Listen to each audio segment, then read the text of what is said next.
तो बच्चे हम लोगों ने कल न्यूक्लियस लिया था।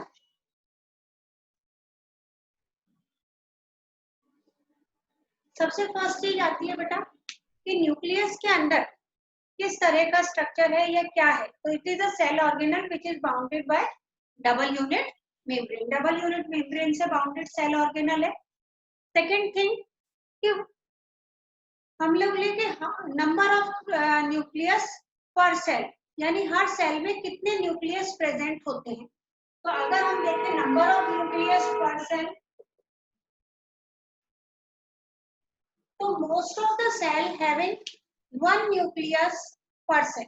अधिकतर सेल में एक ही न्यूक्लियस होता है पर सेल के अंदर। ठीक है, तो वन न्यूक्लियस पर cell. But in some of the cells उनमें दो न्यूक्लियस प्रेजेंट होते हैं, यानी टू न्यूक्लियाई। अब एक चीज याद रखना बेटा, न्यूक्लियाई प्लूरल वर्ड है, न्यूक्लियाई सिंगुलर वर्ड है न्यूक्लियस। तो वन टू न्यूक्लियाई पर सेल।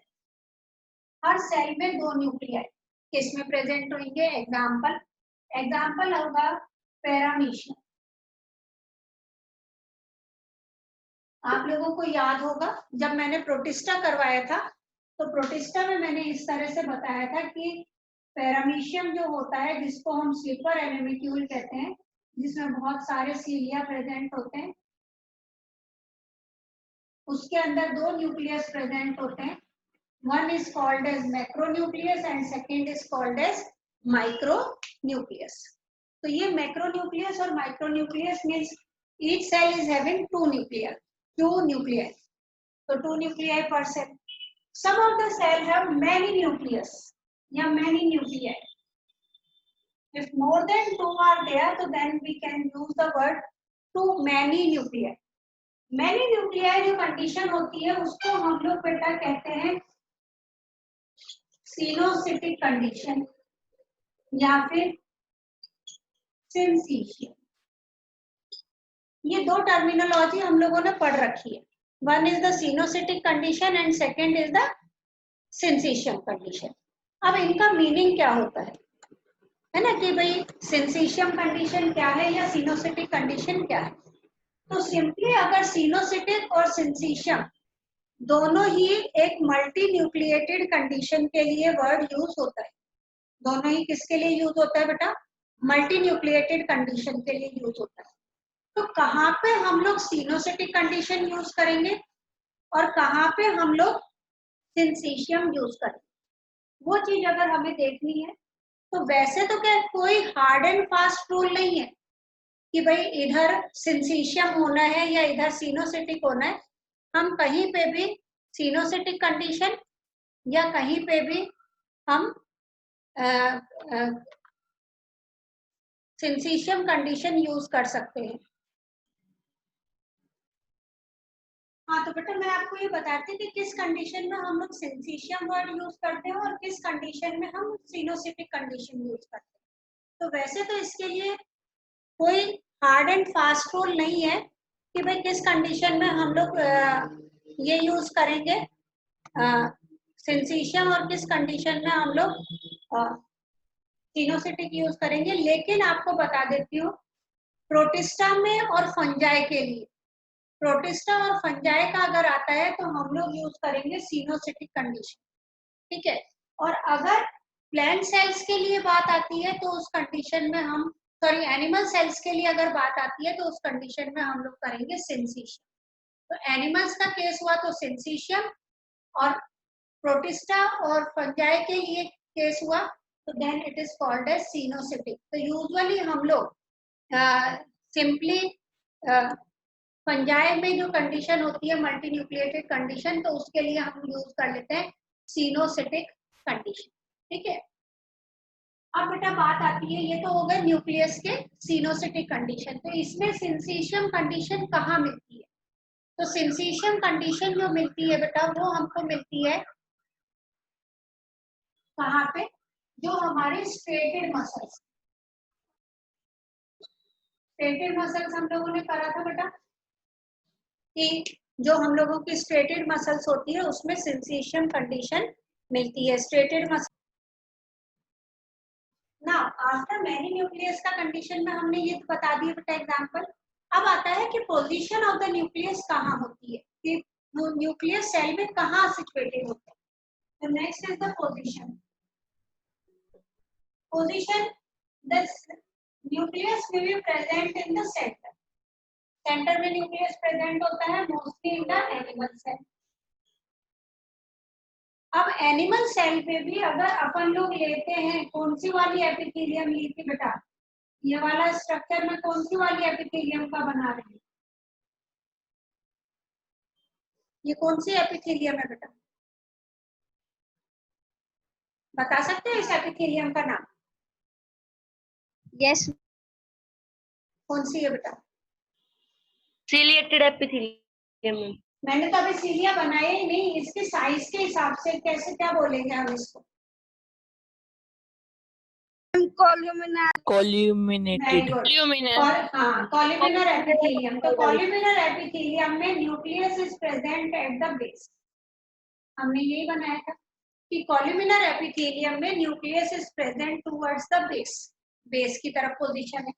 उसके बाद में आता है कि एनिमल सेल में कहाँ, सॉरी प्लांट सेल में कहाँ होता है। तो छोटी क्लासेस से ही हम लोग बनाते आ रहे हैं कि प्लांट सेल के अंदर nucleus is present at the one side, periphery की तरफ प्रेजेंट है, and most of the part is occupied by a big vacuole. Most of the part एक बड़े वैक्यूल उसको ऑक्यूपाई कर लेता है। तो दिस इज अबाउट द कि किस तरह से लोकेशन अलग अलग जगह पर अलग अलग है। अब इसमें एक चीज हमारी मिस हो गई बेटा, few cells are there which does not have nucleus। कुछ सेल्स ऐसी भी होती है जिनमें न्यूक्लियस नहीं होता, और जिनमें न्यूक्लियस नहीं होता उनको कहा जाता है इन्यूक्लिएटेड सेल। तो सिंपली अगर अपन लोग एग्जांपल लेते हैं इन्यूक्लिएटेड सेल्स का, इन्यूक्लिएटेड मींस विदाउट न्यूक्लियस, तो इन्यूक्लिएटेड सेल्स का एग्जांपल लेते हैं तो आरबीसीज हमने पढ़ा था, आरबीसीज में न्यूक्लियस प्रेजेंट नहीं होता बेटा। सेकेंड थिंग होता है दैट इज प्लांट सेल में सीव ट्यूब,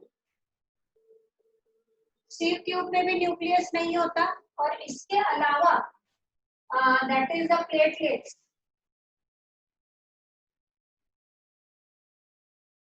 प्लेटलेट्स में हम लोगों ने पढ़ा था these are the fragments of the megakaryocyte, ये मेगा कैरियोसाइट्स के फ्रेगमेंट्स हैं।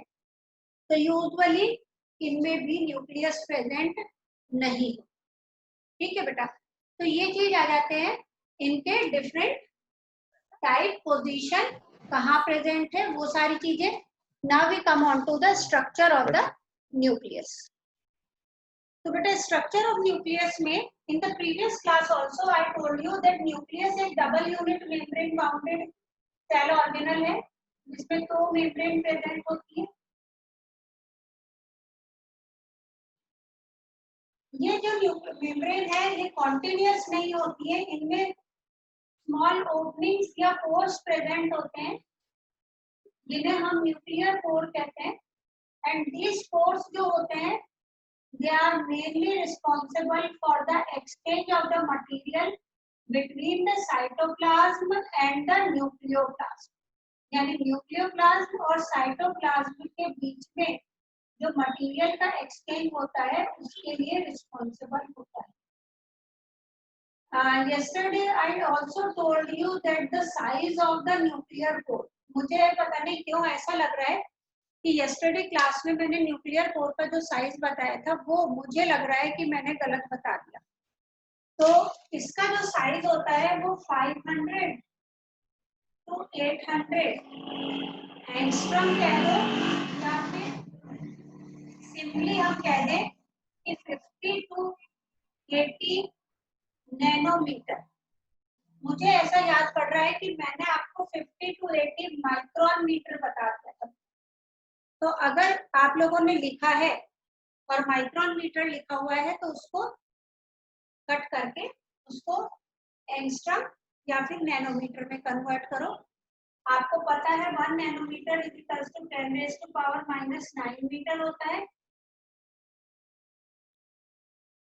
माइक्रोन मीटर जो होता है दैट इज इनटू 10⁻⁻⁶ मीटर होता है और एंगस्ट्रॉम होता है 10⁻⁻10 मीटर। ये आप लोगों को फिजिक्स में बताया होगा, तो जो मैंने ये बता दिया था ये कंप्लीटली रॉन्ग है। इसके हिसाब से न्यूक्लियस का पोर का साइज बहुत बड़ा हो जाएगा। ये माइक्रोन मीटर में ना हो करके 500 to 800 एंगस्ट्रॉम कह लो या 50 to 80 नैनोमीटर वर्ड यूज कर सकते हैं। ठीक है, इतने साइज का ये पोर प्रेजेंट होते हैं। अब कल ही हम लोगों ने बेटा yesterday class we also did that इसके अंदर जो ब्राउन सब्सटेंस होता है that is called as nucleoplast and inside the nucleoplast the chromatin material is there. और मैंने आपको बताया भी था कि जब भी हम न्यूक्लियस की स्टडी करते हैं हम लोग इंटरफेस स्टेज पर न्यूक्लियस की स्टडी करते हैं, the phase in which the cell is in not in the dividing stage, जब इसमें डिवाइडिंग स्टेज में नहीं है। सेकेंड हमने पढ़ा था बेटा कि इसमें एक एमॉर्फस स्ट्रक्चर प्रेजेंट होता है इस तरह से। एमॉर्फस का मतलब होता है कि सॉलिडिफाई होके उसको कोई कवर नहीं कर रहा है, इस तरह का स्ट्रक्चर होता है जिसको कहा जाता है nucleolus. Nucleolus is mainly responsible for the synthesis of ribosomal RNA. ये जब हम बायोमोलिक्यूल पढ़ेंगे तब पढ़ेंगे बेटा कि राइबोसोम क्या होते हैं। तो राइबोसोमल आरएनए बनाने के लिए न्यूक्लियोलस रिस्पॉन्सिबल होते हैं and this ribosomal RNA forms ribosome. तो जितनी ज्यादा एक्टिव सेल होगी यानी जिसमें प्रोटीन सिंथेसिस ज्यादा होगा उनके न्यूक्लियस में ये न्यूक्लियोलस का साइज बड़ा भी मिलेगा और कई बार इनके नंबर भी ज्यादा मिलेंगे, 2 भी हो सकते हैं 3 भी हो सकते हैं न्यूक्लियोलस। तो न्यूक्लियोलस एक्चुअली वो जगह है जहाँ पे आरएनए बनता है।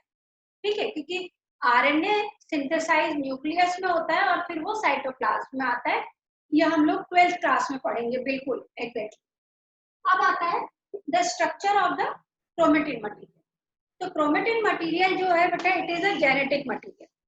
तो क्रोमेटिन मटेरियल जेनेटिक मटेरियल होता है अगर इंटरफेस स्टेज में ये क्रोमेटिन होते हैं बेटा इस तरह से long thread like structure that is called as chromatin material. Question क्या आ जाता है? क्वेश्चन ये आ जाता है कि इंटरफेस स्टेज में अगर ये क्रोमेटिन है तो जब सेल डिवाइड कर रही है उस कंडीशन में ये क्या कहलाएंगे? तो उस कंडीशन में ये कहलाते हैं बेटा chromosome. So what is the difference between the chromatin and chromosome?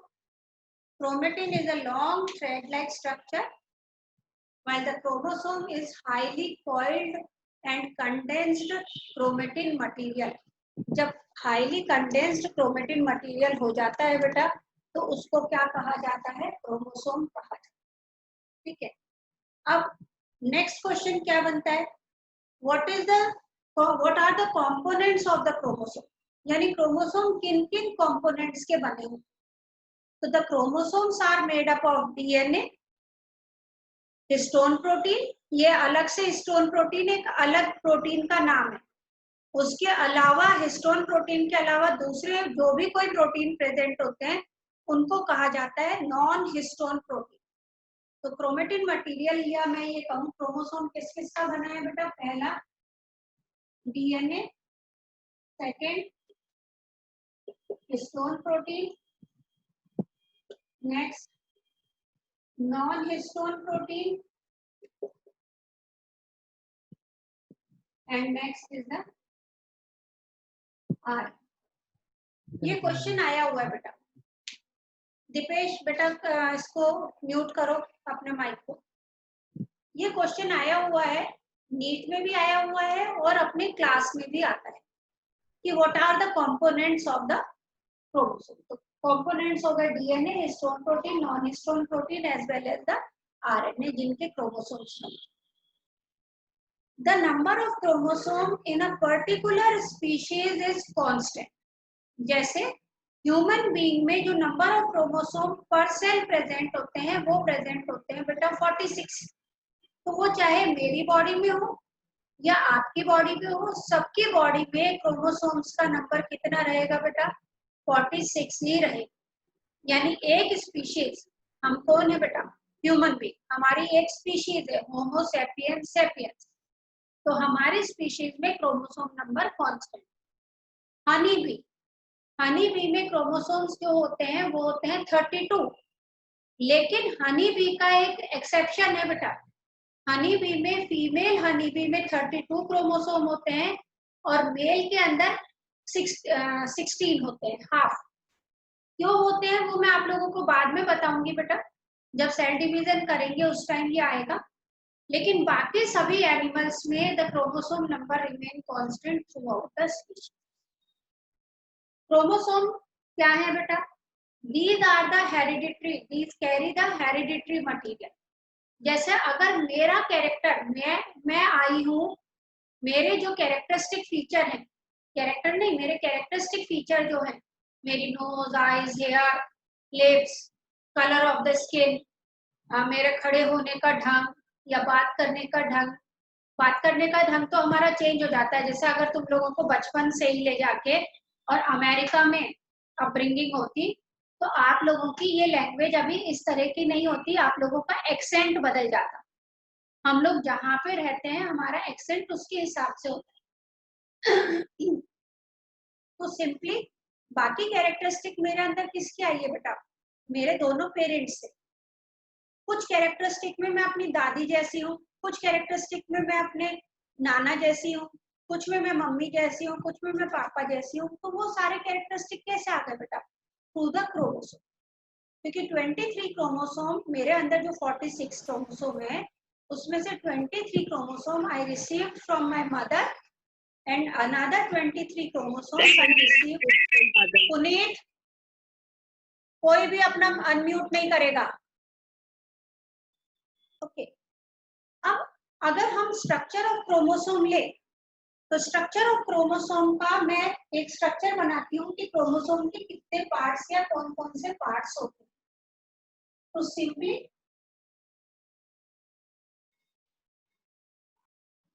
अगर अपन स्ट्रक्चर ड्रॉ करते हैं तो एक कंस्ट्रिक्शन मतलब एक कंस्ट्रिक्ट पोर्शन प्रेजेंट होता है जिसको कहा जाता है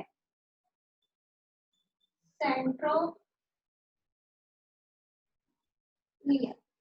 क्या कहा जाता है बेटा? सेंट्रोमियर। ये सेंट्रियोल से डिफरेंट है, ये सेंट्रोमियर सेंट्रियोल से डिफरेंट है। वो सेंट्रियोल और सेंट्रोसोम था, सेंट्रोमियर प्रेजेंट होता है। सेंट्रोमियर में इस तरह से एक आर्म प्रेजेंट होती है, इनको कहा जाता है क्रोमेटिड्स। क्या कहलाते हैं बेटा? क्रोमेटिड। दिस कंस्ट्रक्शन जो सेंट्रोमियर है इसको कहा जाता है प्राइमरी कंस्ट्रक्शन। कंस्ट्रक्शन का मतलब हुआ कि कोई चीज है और मैं इसको यहाँ से दबा दूं, तो यहाँ से दबा दूंगी तो ये मेरा पेन जो अभी एक सिंगल यूनिट की तरह अपीयर हो रहा है, मैं इसको अगर दबा दूं तो ये मेरे को दो अलग अलग यूनिट में दिखाई देगा। आप लोग छोटे थे तो बलून लेते थे ना बेटा, बलून की एक लंबा बलून आता है, ऐसे पतला सा लंबा बलून, तो उसको बीच में से ऐसे दबा के यूं कर देते थे तो दो पार्ट्स बन जाते थे। तो उसी तरह से इसमें कंस्ट्रक्शन प्रेजेंट होता है जिसको प्राइमरी कंस्ट्रक्शन कहते हैं, और ये सेंट्रोमियर है। दोनों साइड सेंट्रोमियर के जो आर्म्स प्रेजेंट होती है they are called as chromatid.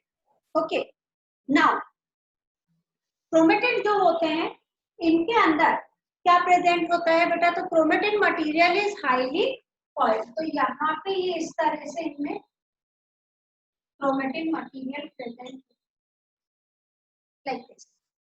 It can be present, अगर डिवीजन होने वाला है तो ये डबल स्टेट में प्रेजेंट। इन क्रोमेटिन मटेरियल का हम लोग बाद में करेंगे, एक्चुअली इसके अंदर फर्दर इसका मैग्नीफाइड व्यू देखें तो इसमें न्यूक्लियोसोम्स प्रेजेंट होते हैं, लेकिन वो अभी हमारे सिलेबस में नहीं है तो no need to write that. उसके बाद आता है बेटा कि इसमें इस सेंट्रोमियर के दोनों तरफ एक स्पेशल स्ट्रक्चर प्रेजेंट होता है और इस स्पेशल स्ट्रक्चर को कहा जाता है kinetochore, KINETOCHOR, kinetochore. Kinetochore is that part by which the chromatids are arranged on the equator. यानी जो स्पिंडल फाइबर है, स्पिंडल फाइबर इनके साथ में अटैच होंगे at the time of cell division. हो सकता है ये वाली चीज आपको अभी समझ में नहीं आए, कोई प्रॉब्लम नहीं है। नेक्स्ट चैप्टर हम लोग जब सेल डिवीजन लेंगे तो उसमें आपको बहुत अच्छे से समझ में आ जाएगी कि what is the function of the kinetochore. तो एक्चुअली काइनेटोकोर क्या करता है, मैं एक सिंपल सा स्ट्रक्चर ड्रॉ करके बता देती हूँ। जब सेल डिवाइड होती है तो एक स्टेज आती है मेटाफेज, उसमें all the chromosomes are arranged at the equator. Equator पर क्रोमोसोम्स अरेंज हो जाते, तो ये ऐसे अपने आप अरेंज नहीं हो जाते, ये अरेंज होने के लिए ये इधर अटैच रहते, इन्हें कहा जाता है स्पिंडल फाइबर। तो ये जो स्पिंडल फाइबर क्रोमोसोम से अटैच है वो किसके थ्रू अटैच है बेटा, वो अटैच है इन काइनेटोकोर के।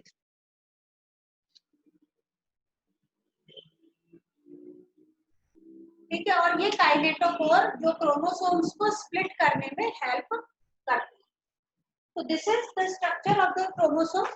After that, we are coming on to that कि in some of the chromosomes, कुछ क्रोमोसोम में एक एडिशनल कंस्ट्रिक्शन और भी प्रेजेंट होता है, और वो एडिशनल कंस्ट्रिक्शन जो होती है